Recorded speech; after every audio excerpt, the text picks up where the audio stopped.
Alima Khan, doctor عظمیٰ اور نورین خان نیازی نے press conference کرتے ہوئے اعلان کیا کہ ہم منگل کے روز دوبارہ جائیں گے۔ ہم آج تک لوگوں کو یہ کہتے رہے کہ آپ ہمارے پاس نہیں آیا کریں، مگر ہم اب ایسا کوئی بات نہیں کریں گے۔ انہوں نے تمام حدود پار کر دی ہیں۔ اب ہر وہ شخص جو تحریک انصاف سے وابستہ ہے، دلی لگاؤ رکھتا ہے، اسے وہاں پہنچنا ہوگا۔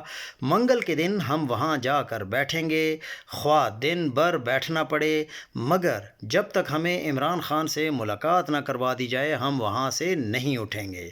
یہ پیغام ہم سب کے لیے ہے کہ سب لوگ وہاں پہنچیں۔ یہ کہتے ہوئے علیمہ آپا کی آنکھیں نم ہو گئیں۔ انہوں نے بتایا کہ نورین خانم کو ہم کل ہسپتال لے کر گئے، وہ شدید تکلیف میں تھیں۔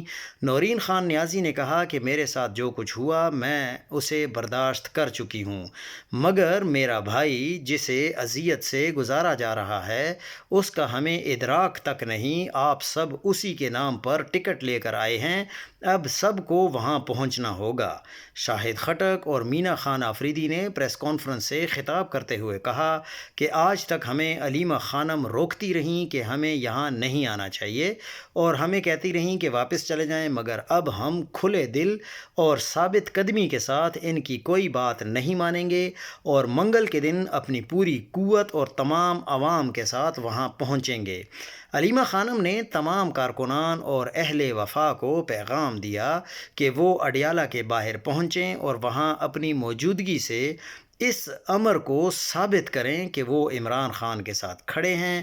اگر منگل کے دن کوئی نہ آیا تو جان لیجئے کہ عمران خان کی زندگی کو خطرہ لاحق ہو سکتا ہے۔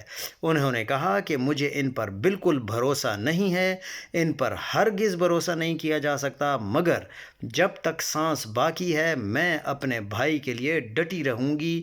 منگل کے روز ہم اڈیالہ کے باہر دوبارہ پہنچیں گے اور لازمی پہنچیں گے۔